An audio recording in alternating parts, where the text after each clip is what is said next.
Fico a pensar em meu Jesus como um caminho deixado na cruz. Breve esse dia irá chegar.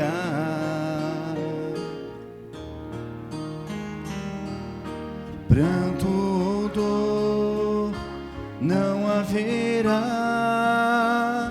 minha vida Ele transformará. Com o meu Salvador irei morar. Eu vou para o céu, viver com Jesus. Irei contemplar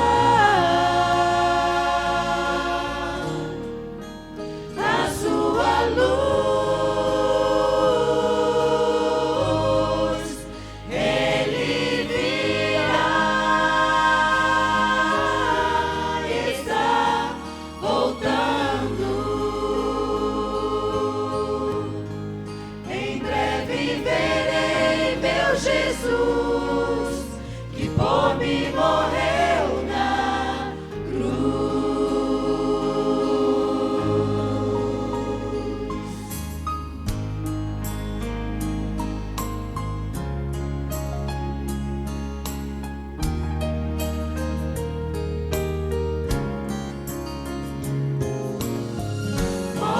morreu na cruz por mim. Morreu na cruz por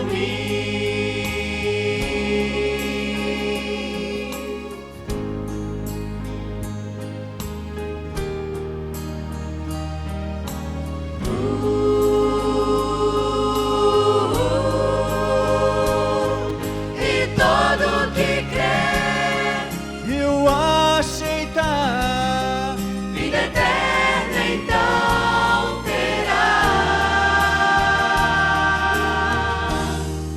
Eu vou para o céu, viver com Jesus. Irei contemplar a sua luz. Ele virá e está voltando. Em breve verei meu Jesus, que por mim morreu na cruz. Em breve verei meu Jesus, que por mim morreu na cruz.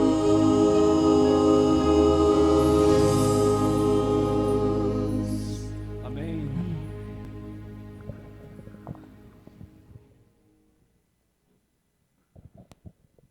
Bom dia, feliz sábado a todos, os irmãos, amigos aqui presentes na Igreja de Madureira. É uma alegria estar com vocês nesta manhã. Seja muito bem-vindo. Agradecemos também a audiência dos nossos amigos que nos acompanham pela internet. Que Deus abençoe a todos nesta manhã. Antes da mensagem, nós temos um recado muito importante e muito especial de um projeto que estará acontecendo a nível de divisão no próximo sábado, dia 31 de maio, que é o Impacto Esperança. E nós vamos ter agora um vídeo alusivo a esse projeto, e eu gostaria da sua atenção nesse momento, e principalmente que este vídeo possa mobilizar a mim e a você para nos unirmos e nos engajarmos neste projeto especial, neste projeto que nasceu no coração de Deus para impactar muitas vidas, para impactar muitas pessoas com a mensagem de esperança. Então preste atenção neste vídeo que será projetado, que será passado nesse instante.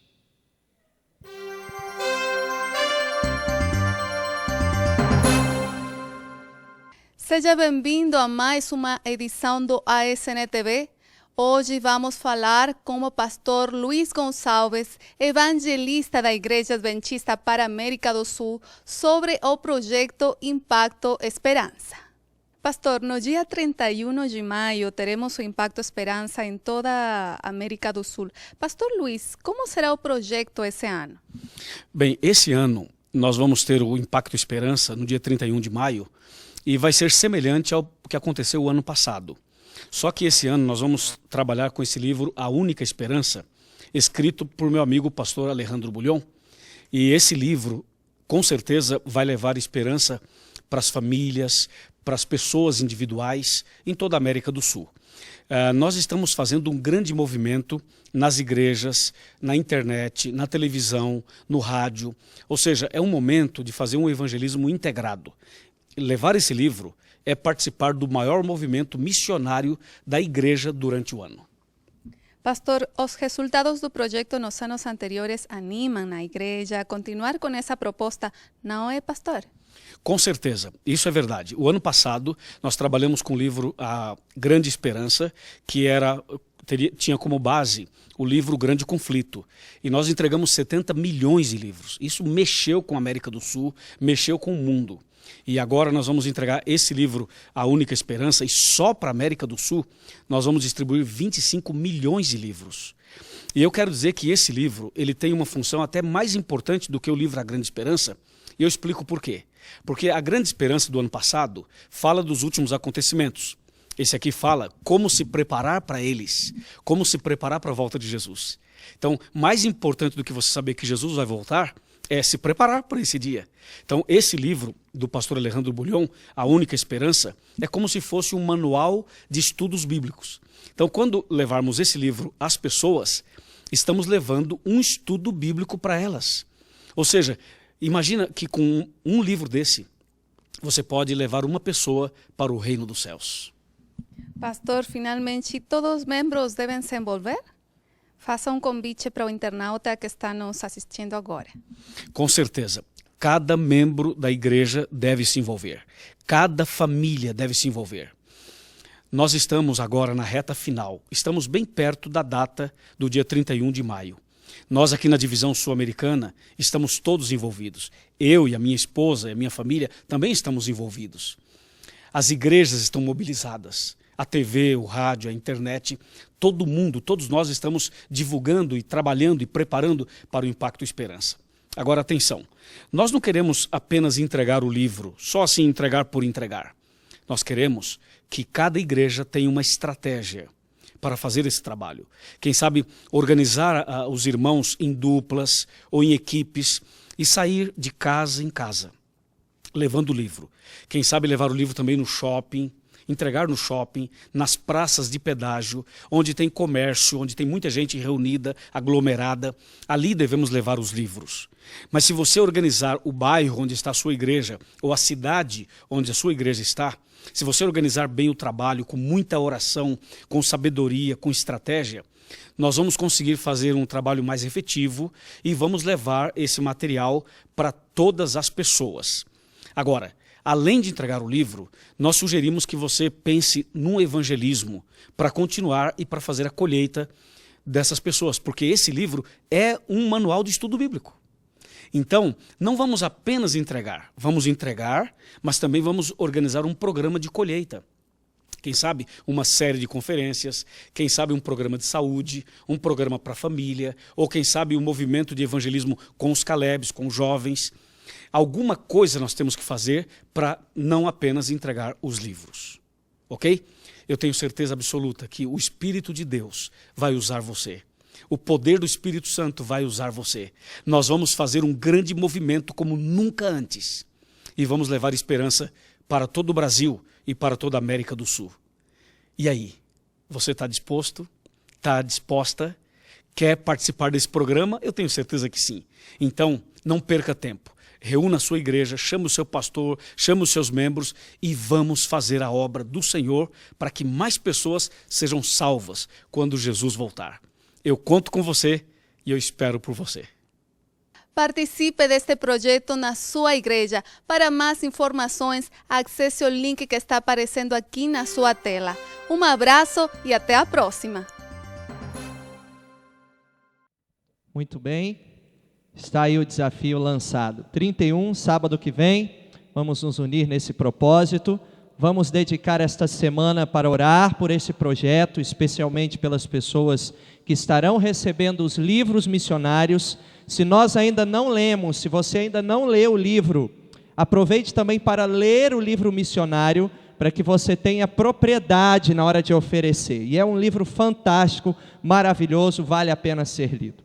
Nesta manhã, sábado dedicado à criança e aos nossos queridos aventureiros, eu quero falar um pouquinho para os pais. À tarde eu vou falar para as crianças, mas a mensagem desta manhã ela é dedicada a você, pai, a você, mãe. E o título para a nossa reflexão é: quanto tempo custa seu filho? E eu coloco o tempo entre aspas, né? E eu quero começar fazendo menção a um estudo feito por uma psicóloga social chamada Elsie Silva. Esse estudo, inclusive, foi publicado num jornal importante do estado do Paraná. Ela pontua ali, segundo os seus estudos, que no dia de hoje existe uma conduta familiar que está se tornando muito comum. E ela define essa conduta como criança terceirizada. Esse tema, ele chegou a ser abordado em um congresso da Associação Brasileira de Neurologia e Psiquiatria, a ABNEP, na cidade de Campinas, em São Paulo, do qual esta psicóloga participou. A psicóloga ela alerta para um fato de que nas classes econômicas mais favorecidas, as crianças elas estão cada vez mais ficando aos cuidados de babás e das escolas. As famílias elas estão se eximindo cada vez mais da função de transmitir valores, de transmitir afeto para as crianças e para os filhos. E ela chega a dizer o seguinte: os pais estão convivendo cada vez menos com os filhos. Um estudo revela, e ela continua pontuando, que na Inglaterra, os pais de classe alta estão passando 15 minutos em média por dia com os filhos. Imagina, quantas horas tem um dia? 24 horas. Se você pegar períodos, não é? Quantos períodos de 15 minutos tem um dia? É só você multiplicar 24 por 4 e você vai ver que cada dia tem 96 frações de 15 minutos. Das 96, essas famílias da Inglaterra, em média, passam apenas uma única fração. E as outras? E ela continua dizendo assim: hoje, o pai e a mãe trabalham, e a criança fica aos cuidados de uma terceira pessoa, que na maioria das vezes não é uma pessoa próxima, ou quando é alguém próximo, são os avós. Nesse congresso realizado em Campinas, essa psicóloga ouviu vários depoimentos que demonstram que a situação, ela não só tem tomado uma proporção muito séria na Europa, mas também em nosso país. E ela coloca que uma pedagoga, proprietária de uma creche, que estava ali participando, né, daquele congresso, afirmou que muitos pais buscam os filhos 9h30 da noite, já alimentados e de banho tomado, e no dia seguinte deixam os filhos na creche às 7 horas da manhã. Então, de 7 da manhã às 9h30, essas crianças dessa creche passam sob o cuidado de terceiros. E aí, ela continua dizendo, essa proprietária da creche, que agora a sua creche vai abrir aos finais de semana, porque os pais querem viajar e não têm onde deixar os filhos. Uma situação muito triste, muito séria e muito preocupante. Essa psicóloga, ela continua o seu estudo dizendo que é fundamental que o casal tenha um planejamento na hora de decidir ter um filho e que tenha a consciência de que uma renúncia, algum tipo de renúncia, ela será necessária para que todo o apoio e todo o suporte possa ser dispensado à criança. E ela pontua o seguinte: tem que ser determinado um tempo para trabalhar a qualidade da relação, para acompanhar a rotina do filho, para transmitir os valores morais e para dar afeto. Se nas classes média e alta os filhos estão sendo terceirizados, entre a população mais pobre, o problema ele também é tão sério quanto, porque as crianças elas estão ficando sozinhas em casa. E aí ela pontua que as pessoas não têm como pagar uma babá, não têm avô ou avó saudáveis para cuidar das crianças, e aí as deixam sozinhas. Nem a segurança dessas crianças está sendo garantida, afirma então a psicóloga Elce Silva. Algumas perguntas elas vêm à nossa mente quando nós nos deparamos com este quadro e com esta realidade. A primeira: o que fazer diante desse preocupante quadro? Se você pensa que esse é um problema apenas dos nossos dias, dos nossos tempos pós-modernos, nós vamos ver agora na Bíblia a história de alguém que foi um grande líder, um grande homem, mas que falhou muito no papel de pai. E nós vamos agora abrir a Bíblia. Eu quero convidá-lo a me acompanhar na leitura do primeiro livro de Samuel. Abra sua Bíblia em 1 Samuel, capítulo 2. 1 Samuel, capítulo 2, verso 12. Se alguém escrevesse um livro contando a história do seu filho, da sua filha ou dos filhos, será que você gostaria que aparecesse essa descrição que aparece aqui no verso 12, que nós vamos ler do capítulo 2? Vamos dar uma olhadinha para a gente considerar algumas coisas nesta manhã. Capítulo 2 de 1 Samuel, verso 12. E o texto bíblico nos diz assim: eram, porém, os filhos de Eli, filhos de Belial, e não se importavam com o Senhor. Você gostaria que algum livro fosse escrito e começasse com essas palavras, com essa descrição sobre os seus filhos? Eu imagino que não. Hoje nós vamos estudar um pouquinho sobre Eli, sobre a vida de Eli como pai, como ele desempenhou o seu papel como pai. A família de Eli é um exemplo de uma família que tinha tudo para dar certo, mas não deu certo. Uma família que se desintegrou. Eli era um homem muito respeitado nos seus dias. Ele ocupava duas funções de grande importância e preeminência na sua sociedade. Ele era sacerdote e ele era juiz de Israel. Posições da mais alta relevância, da mais alta importância para a época. Como sacerdote, ele era o líder espiritual do povo. E como juiz, ele era o líder político da nação. Seus filhos, Ofni e Finéias, tinham tudo para ser uma grande bênção para a sociedade, para o povo durante os seus dias. Contudo, a Bíblia nos diz claramente neste verso que eles se tornaram uma maldição. Que coisa terrível, irmãos, que coisa triste. Dizer que um filho era filho de Belial era uma forma assim um pouco mais suave para dizer que eles eram filhos de Satanás. E olha que descrição terrível.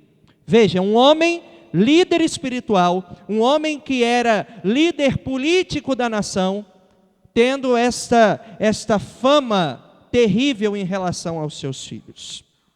Esse homem, Eli, foi um sucesso no seu trabalho, nas suas funções como sacerdote e como líder da nação. Foi um colosso como líder de Israel, mas ele foi negligente com as suas principais ovelhas, que era a sua própria família, os seus próprios filhos. E sabe, existe algo muito mais importante que nós devemos examinar em relação à vida de Eli. Quando nós nos deparamos com duas severas admoestações que Deus fez ao sacerdote, Deus não estava advertindo Eli por algo que ele tinha feito. E eu quero que você agora me acompanhe na leitura do capítulo 2, do verso 29, e depois nós vamos ler o capítulo 3, o verso 13. Essas, dentre as muitas outras advertências, foram as mais severas feitas pelo Senhor a Eli. Capítulo 2, 29. Vejam essa advertência.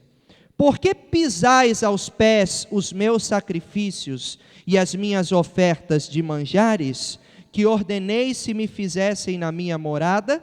E tu, por que honras a teus filhos mais do que a mim, para tu e eles vos engordardes das melhores de todas as ofertas do meu povo de Israel?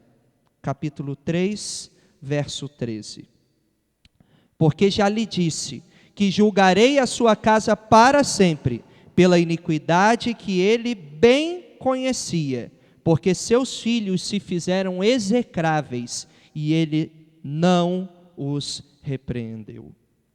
Ele estava sendo advertido não por algo que ele tivesse feito, mas por algo que ele não fez.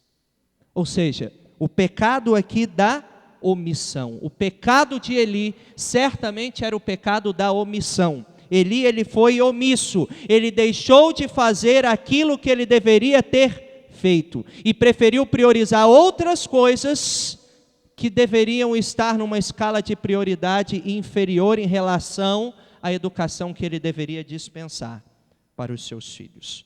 O padre Antônio Vieira, um dos maiores paladinos da evangelização no Brasil, ele define omissão como pecado que se faz não fazendo. E eu gostei muito dessa definição. É o erro que você comete sem fazer nada, deixando de fazer o que você deveria fazer.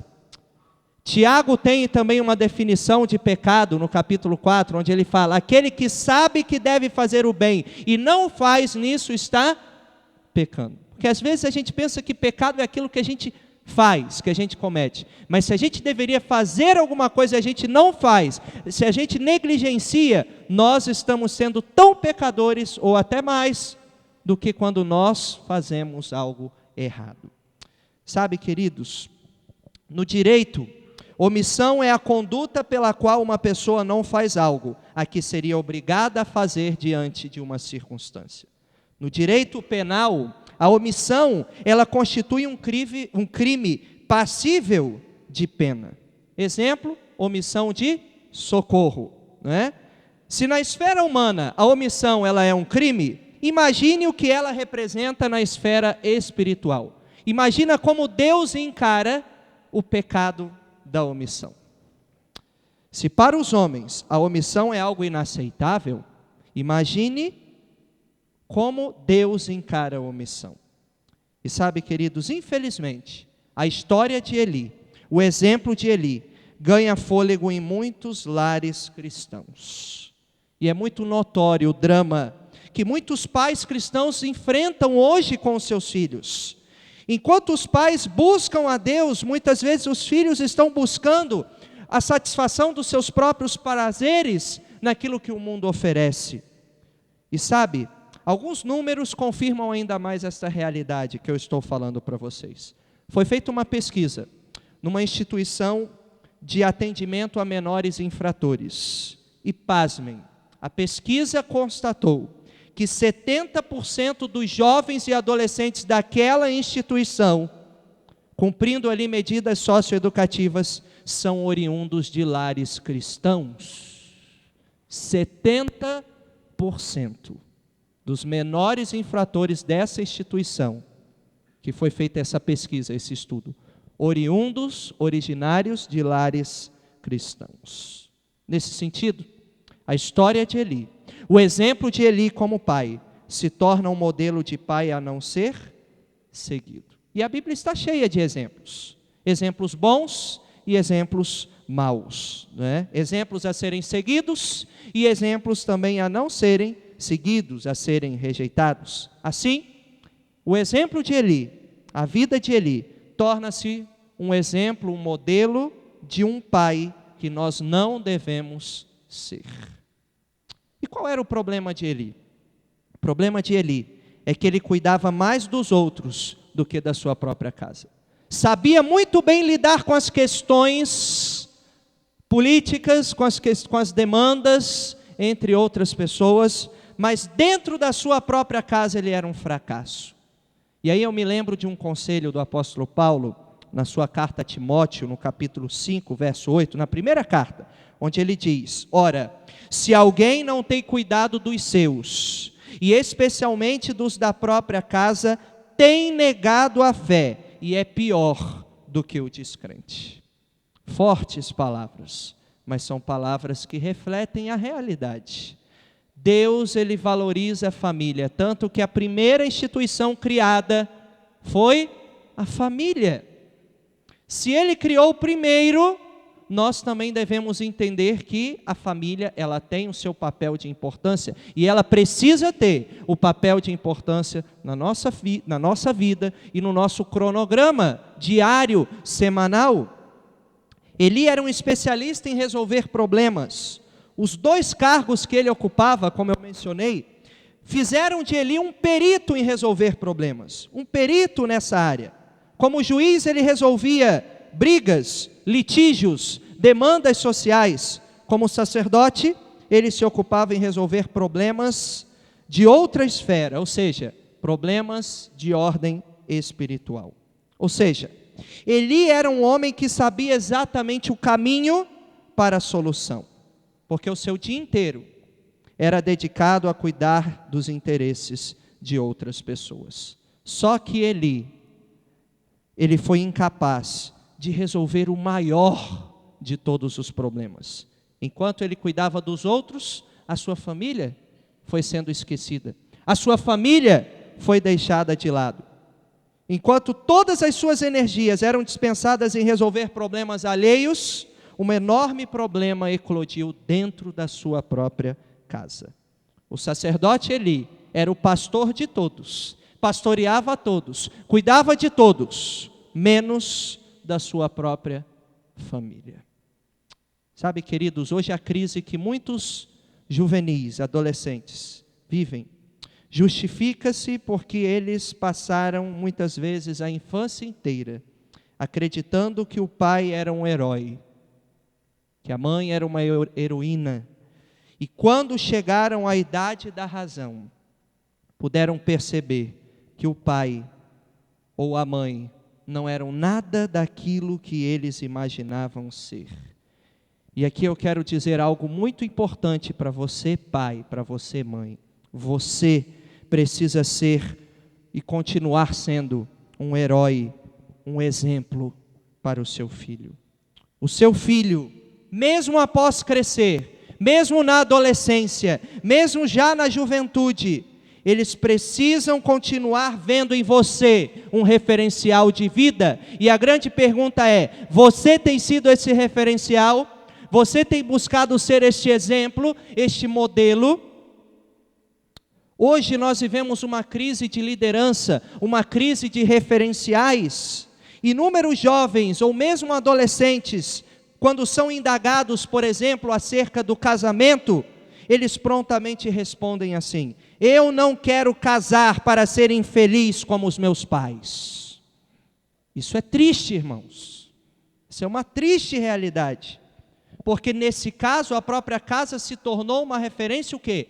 Negativa, quando deveria ser uma referência positiva. E o contrário também é verdadeiro. Conta-se que uma moça que estava prestes a casar recebeu alguns conselhos de sua mãe. A mãe sentou para conversar, lhe deu alguns conselhos, algumas recomendações, e ao final daquela conversa, após de ouvir atentamente cada palavra, cada conselho de sua mãe, aquela moça respondeu assim: mãe, Se eu for pelo menos metade da mulher que a senhora foi, tenho certeza de que a minha felicidade estará garantida. Que bênção! Não é? Que maravilha! Aquela senhora se tornou um referencial positivo, um modelo para sua filha. Era mais do que uma mãe, era um exemplo de esposa, era um exemplo de educadora, era um exemplo de conciliadora e, sobretudo, um exemplo de mulher. Sabe qual é o maior presente, mãe, que você pode dar para o seu filho? Ame o pai dele. Sabe qual é o presente maior, pai, que você pode dar para o seu filho? Ame a mãe do seu filho. Não há nada que afete mais significativamente uma criança do que um ambiente permeado por carinho, amor e afeto. Aí sim, você vai estar construindo para ele uma visão positiva de família, uma visão de família segundo os planos de Deus. Outro problema de Eli é que Eli era famoso fora dos portões, tinha autoridade lá fora, mas não tinha nenhuma autoridade dentro de sua própria casa. Basta ler o texto, né? E nós vamos continuar a leitura aqui. Olha só o verso 13. Olha a atitude dos filhos de Eli com relação às questões religiosas, espirituais. Pois o costume daqueles sacerdotes com o povo era que, oferecendo algum sacrifício, vinha o moço do sacerdote, o filho do sacerdote, e estando-se cozendo a carne com um garfo de 3 dentes na mão, e metia-o na caldeira, ou na panela, ou no tacho, ou na marmita, e tudo quanto o garfo tirava, o sacerdote tomava para si.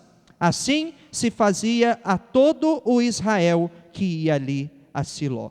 Também, antes de se queimar a gordura, vinha o moço do sacerdote e dizia ao homem que sacrificava: dá esta carne para assar ao sacerdote, porque não aceitará de ti carne cozida, senão crua.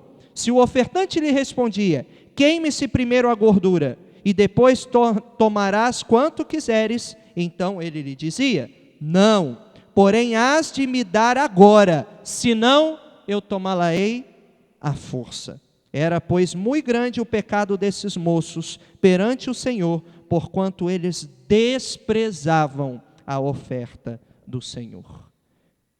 Eram 2 jovens totalmente irreverentes, que não respeitavam, que não temiam a Deus. Ele não tinha tempo para eles, como que ele iria ensinar para eles lições de reverência e de amor a Deus? Eles não aprenderam, e aí cometiam todas essas torpezas que nós vemos aqui, inclusive com aquilo que era santo, que era sagrado. Eli era admirado pelos de fora, mas não era admirado pelos seus filhos, não tinha pulso, não tinha domínio sobre os seus filhos. Era um líder descomunal no seu trabalho, mas alguém sem nenhum prestígio, sem nenhuma autoridade dentro de sua casa. Outro ponto que afetou muito Eli, ele havia se acostumado, entre aspas, com aquilo que era sagrado, ou seja, ele havia tornado o que era sagrado algo comum, corriqueiro, e a advertência que nós lemos já no verso 29, deixa muito claro isso. Eli, por que honras a teus filhos mais do que a mim? Para tu e eles vos engordardes das melhores de todas as ofertas do meu povo de Israel? Já não valorizava mais como deveria aquilo que deveria ser valorizado, aquilo que era santo. E sabe, para a gente entender melhor o significado disso, nós precisamos voltar um pouquinho como que era o funcionamento do serviço prestado pelo sacerdote ao povo. Primeiro, nós precisamos entender que os sacerdotes viviam do serviço sacerdotal. Só que a Bíblia diz claramente que os filhos de Eli, eles haviam ignorado essa ordenança e estavam ali profanando o altar do Senhor, ao invés de reverenciá-lo, ao invés de respeitá-lo. Eles se apropriavam daquilo que não era deles, mas daquilo que era do Senhor. E por que eles faziam isso? verso 12, o primeiro verso que nós lemos. Porque eles não se importavam com o Senhor. Em um vocabulário mais popular, eles não davam a mínima para Deus. Eles não estavam nem aí para Deus. Esse era o drama que envolvia Ófine e Finéias. O próprio Deus disse a Samuel que eles se fizeram o quê? Execráveis. O que é execrável? O que é uma coisa execrável? A palavra execrável é sinônima da palavra abominável, ou seja, aquilo que eles faziam os levou a se tornarem abominação diante de Deus. Perderam completamente a sensibilidade. Suas mentes estavam cauterizadas, petrificadas. Estavam no templo, diariamente no templo, mas eles estavam com seu coração lá fora, longe de Deus. Estavam diante do altar, mas o coração distante do Senhor. Estavam fazendo a obra de Deus, mas estavam ao mesmo tempo mergulhados na lama do pecado. Para Deus, ser é muito mais importante e mais valioso do que fazer. Deus não está preocupado com o que você faz, mas sobretudo com quem você é. Acima de tudo, com quem você é. E não há perigo, queridos, maior do que este. O perigo de nos acostumarmos tanto com as coisas de Deus, que aquilo passa a se tornar algo mecânico, corriqueiro, e passa a não mais fazer diferença na nossa vida. Quando vir ao culto já não é mais empolgante, quando ler a Bíblia já não é mais empolgante, quando orar já não é mais empolgante, e a gente precisa tomar um cuidado muito sério com isso, queridos. Nós precisamos entender a importância e a relevância dos cultos, do estudo da Bíblia, da oração para a nossa vida, ter uma vida de comunhão viva, não uma comunhão mecânica, rotineira, mas viva e eficaz, para que assim, queridos, a vida cristã faça sentido para nós e principalmente para os nossos filhos. E um último ponto muito sério, que me chama a atenção e me incomoda na atitude de Eli, é que Eli entrou em um estado de acomodação quanto à sua família. Deus enviou Samuel para que Samuel ali ficasse aos cuidados de Eli. E vejam, queridos, que contraste entre Samuel e entre os filhos de Eli. Um grande contraste.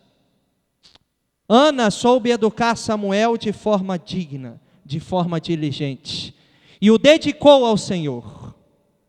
E Samuel ali era um verdadeiro exemplo, um verdadeiro referencial.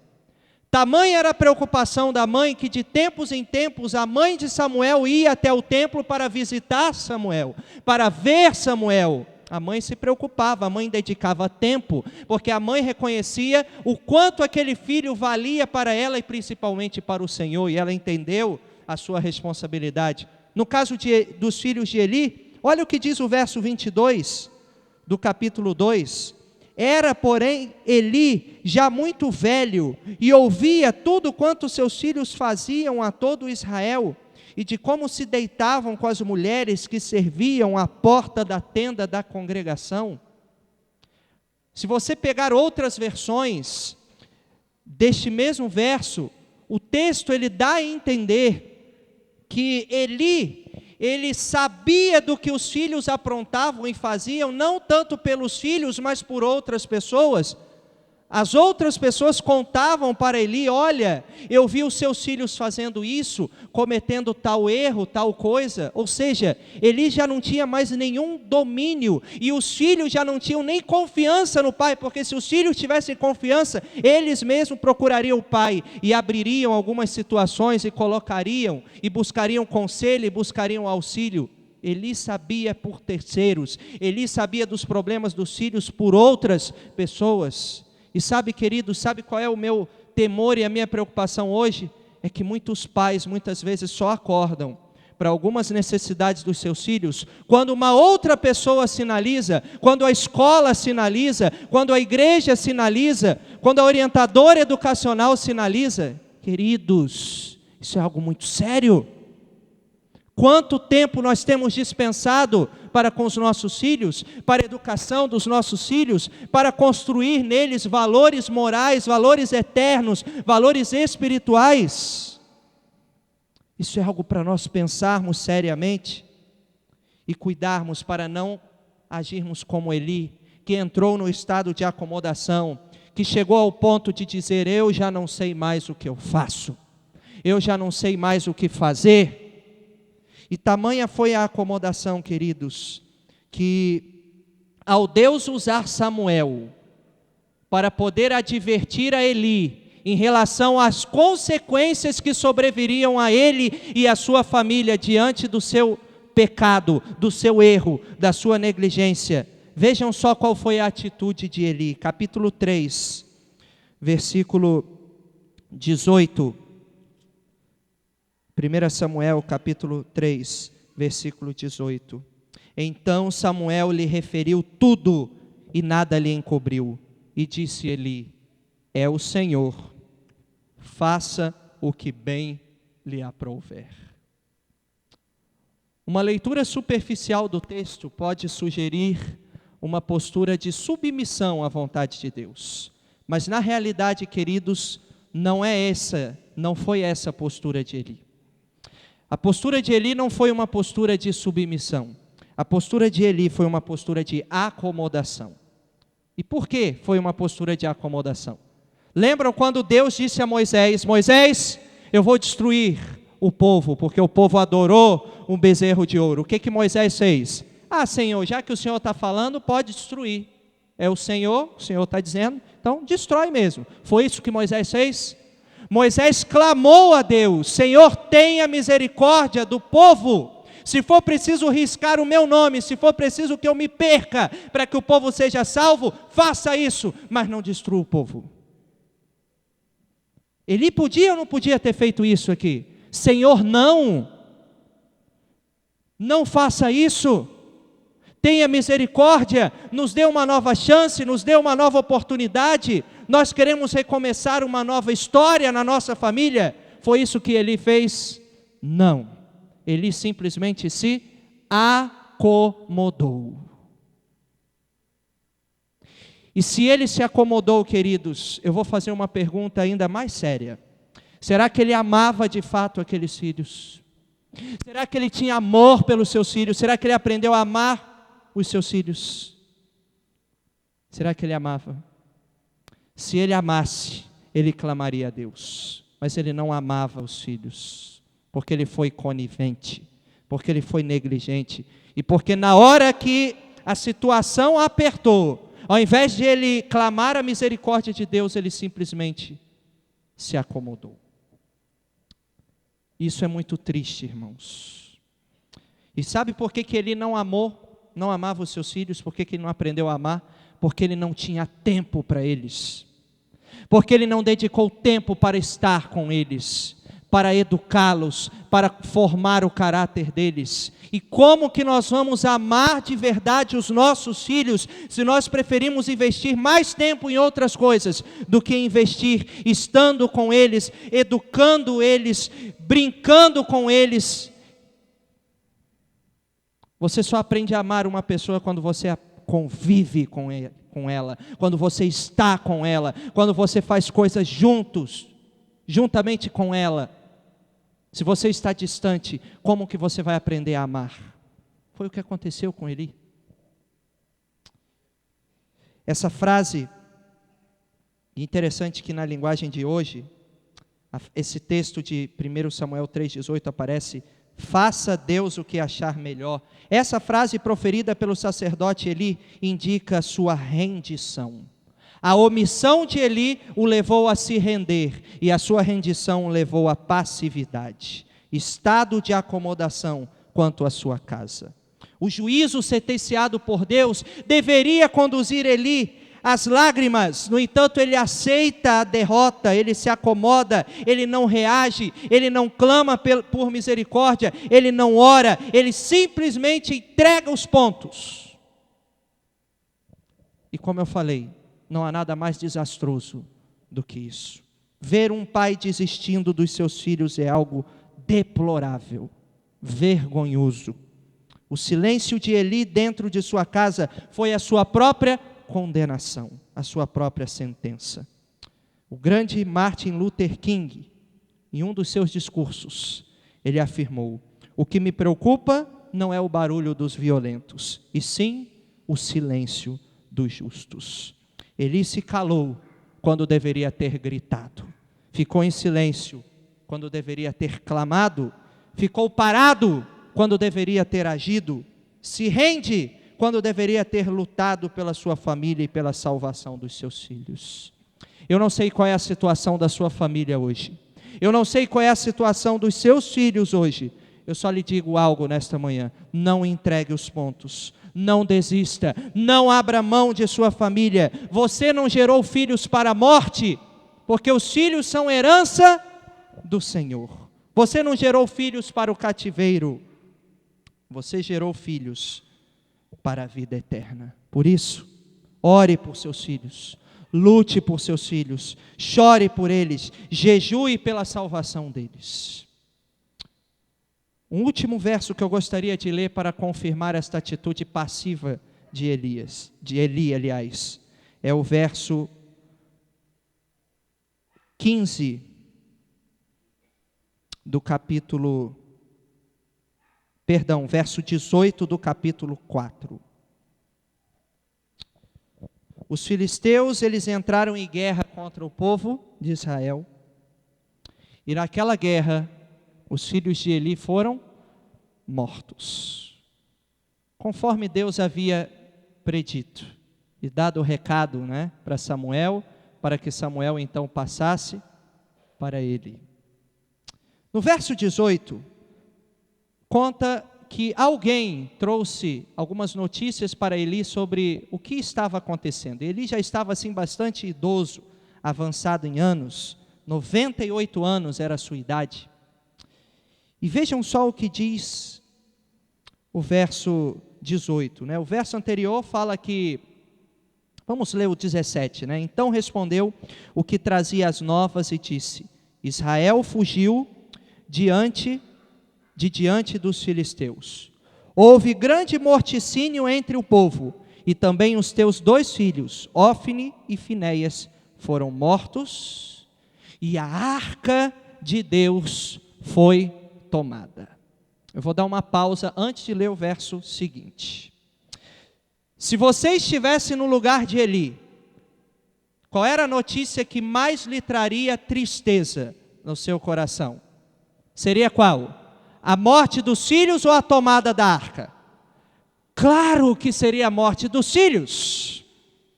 Mas será que foi isso que aconteceu com Eli? Olha o que diz o verso 18. Ao fazer ele menção da arca de Deus, caiu Eli da cadeira para trás, junto ao portão, e quebrou-se-lhe o pescoço e morreu, porque já era homem velho e pesado, e havia ele julgado a Israel 40 anos. Irmãos, não é à toa que o autor do primeiro livro de Samuel menciona isso, não é por acaso que ele menciona isso. O que preocupou Eli, o que entristeceu Eli, o que fez com que Eli caísse para trás e morresse, irmãos, pasmem, não foi a morte dos filhos. Sabe o que foi? A tomada da arca. Sabe por quê? Porque Eli estava mais envolvido com outras atividades, com a sua função como líder espiritual, do que com a função como de sacerdote do lar. Isso, queridos, é uma tremenda tragédia. E sabe, queridos, a grande pergunta que eu quero fazer agora é: o que tem te preocupado mais? Qual tem sido a sua prioridade hoje? Será que é o seu trabalho? Será que são os seus cursos, seus estudos, a sua faculdade, a sua pós-graduação, o seu mestrado, o seu doutorado? Ou são os seus filhos? Ou é a salvação dos seus filhos? O que é mais precioso para Deus? São os títulos? São as suas funções? Os cargos que você desenvolve na igreja? Ou é a salvação dos seus filhos? A salvação dos filhos. Se nós temos que abrir mão de alguma coisa para salvar a nossa família, queridos, nós precisamos fazê-lo. E essa decisão, ela precisa ser tomada quando? Hoje, agora. Como está a sua família? Como estão os seus filhos? A sua família está bem espiritualmente? Você de fato está preparando um rebanho para o encontro com o Senhor quando Ele voltar nas nuvens dos céus? Ou você está mais preocupado em formar o seu currículo, em torná-lo mais atraente e deixar a sua família de lado? O que tem sido mais importante para você? Se você tem dado valor à sua família, se você tem zelado pela salvação dos seus filhos e da sua própria casa, parabéns. Louvado seja Deus por isso. Continue fazendo isso. Não deixe que o mundo te influencie a fazer diferente. Porém, queridos, talvez nesta manhã eu esteja falando para lares que se encontram destruídos, despedaçados. Pais que muitas vezes estão desesperados e que já não sabem mais o que fazer. Eu quero dizer para você nesta manhã que existe esperança para o seu lar. Existe solução para o seu lar. Não se renda, não entregue os pontos, busque ao Senhor, clame ao Senhor: Senhor, tenha misericórdia de mim, me dê sabedoria. A Bíblia é clara em dizer que aquele que tem falta de sabedoria, é só pedir a Deus que Ele o quê? Que Ele dá.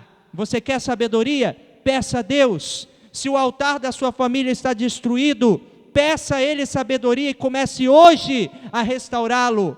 Comece a fazer o culto familiar, restaure o altar da família, porque assim, queridos, você vai estar preparando um lar para encontrar com Jesus. A salvação, queridos, como diz Ellen White, começa no lar. Ela não começa em nenhum outro lugar, não é na igreja, não é na rua, não é no trabalho, é no lar. É dentro de casa. E o papel principal de educar os filhos não é da escola, não é da igreja, não é do clube de desbravadores, nem do clube de aventureiros, nem do clube de jovens. É dos pais, é da família. Quando Jesus vier, Ele não vai perguntar para você: vem cá, quais os títulos que você alcançou? Onde você trabalhou? Quais os cursos que você tem? Não.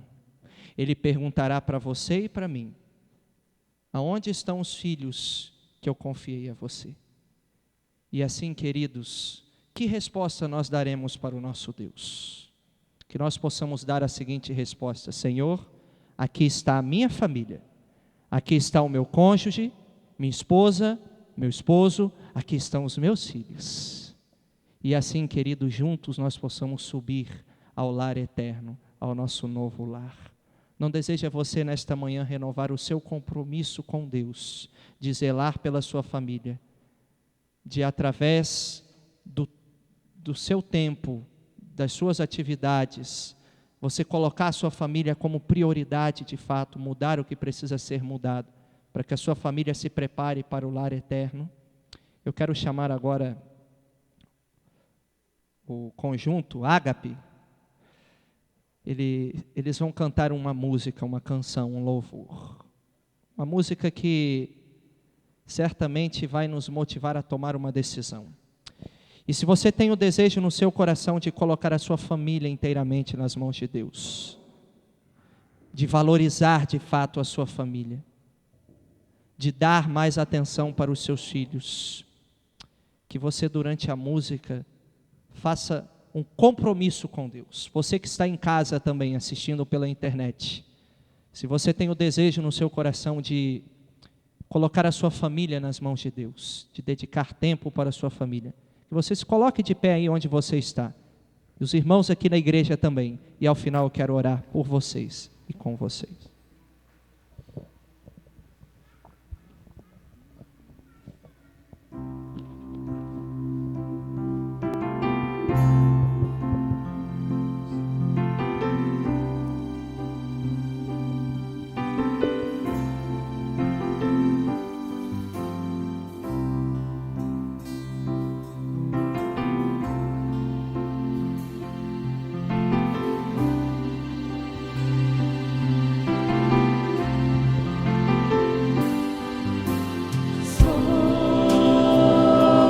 estrangeiro e estou por aqui de passagem, longe estou do meu lar. Sei que este mundo onde vivo não me dá mais motivo pra sorrir ou cantar, mas hoje meu coração quer cantar, pois em breve voltarei pro meu lar.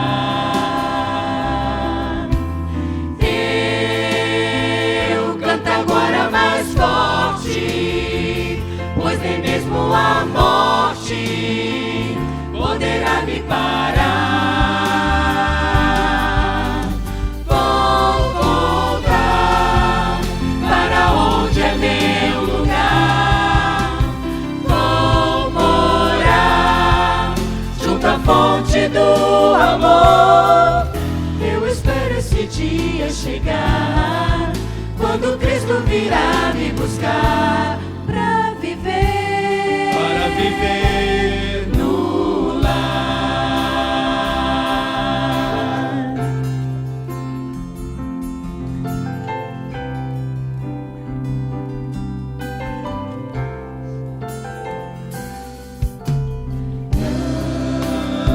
Não mais tristeza e nem dor, sofrimento e angústia viverão neste lar.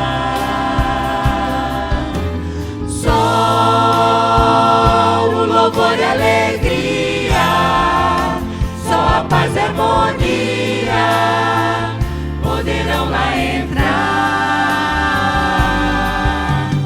Mas um motivo maior de querer muito em breve viver neste lugar é ver Jesus e abraçá-lo e dizer obrigado por me dares um lar.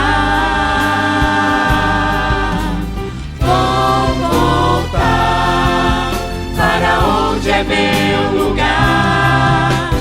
Vou morar junto à fonte do amor.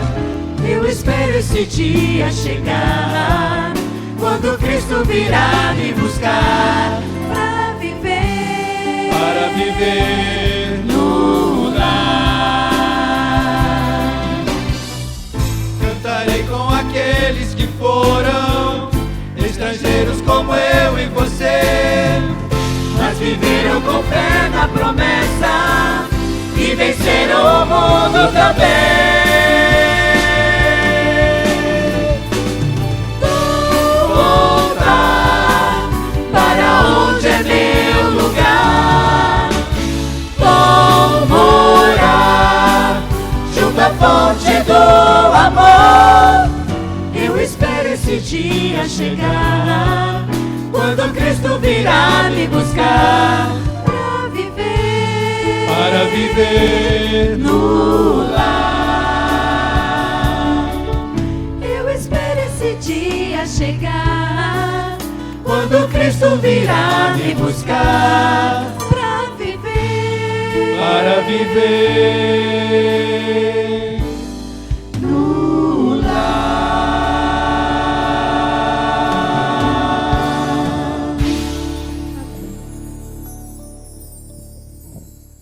Antes de orar, eu gostaria que, nesse momento, esta oração, as famílias estivessem juntas. Você junto do seu cônjuge, quero chamar minha esposa aqui à frente, a Viviane, junto dos seus filhos, e que você abraçasse agora a sua esposa, o seu esposo, os seus filhos, juntos em família, nós possamos ter esta oração, porque este é um compromisso de todos, queridos. Logo, logo Jesus irá voltar. E o que nós iremos levar daqui? Apenas a nossa família. Porque as moradas já vão estar prontinhas. lá no céu para nós. Vamos orar nesse instante. Feche os seus olhos, curve a sua fronte. Santo Deus e eterno Pai, louvado seja o teu santo e bendito nome, porque tu criaste a família. Que bênção, Senhor, que presente maravilhoso o Senhor deu para nós. A oportunidade de vivermos em família, Senhor, de formarmos uma família. Querido Pai, neste momento eu quero rogar uma bênção especial sobre as famílias desta igreja. Que, Senhor, a cada dia, Senhor, cada família possa entender que a sua primeira atividade deve ser a busca da Tua presença, Senhor, através do estudo da Tua palavra, da oração, dos louvores entoados a Ti, do culto familiar, que é o altar da família. Bom Pai, sabemos que nós vivemos numa sociedade em que cada vez mais filhos têm sido terceirizados, Pai, têm sido colocados aos cuidados de outras entidades, instituições, pessoas, e muitas vezes, Senhor, o papel de transmissão de valores, de princípios, de formação do caráter, muitas vezes tem sido também passado para outras pessoas, sendo que na realidade, Senhor, de acordo com os teus planos, esse papel, ele repousa sobre a responsabilidade do pai e da mãe, dos pais, Pai. Nesse momento, Senhor, eu quero rogar que o Senhor fortaleça as famílias da Tua igreja. Dá, Senhor, a cada pai, cada mãe aqui presente, sabedoria dos altos céus para educar os seus filhos. Não é fácil, Senhor, e tem se tornado uma tarefa cada dia mais desafiadora. Mas, Pai, se há alguém aqui que sente que já não sabe mais o que fazer com os seus filhos, que o Senhor dê a essa pessoa sabedoria, força, determinação, Senhor, para não se render, para não desistir, para não entregar os pontos, mas dê, Senhor, a certeza de que o Senhor estará ao lado dessa pessoa, de que o Senhor estará conduzindo, orientando e fazendo, Senhor, um milagre na vida dessas famílias, Senhor. Fica conosco, bom Pai, conduza-nos agora em paz e em segurança até os nossos lares, com a companhia dos Teus anjos, que à tarde, Senhor, estejamos aqui, para novamente desfrutarmos das bênçãos de estarmos em Tua companhia e em Tua presença. Essas bênçãos nós te pedimos e te agradecemos em nome de Jesus. Amém. Amém.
Estou feliz.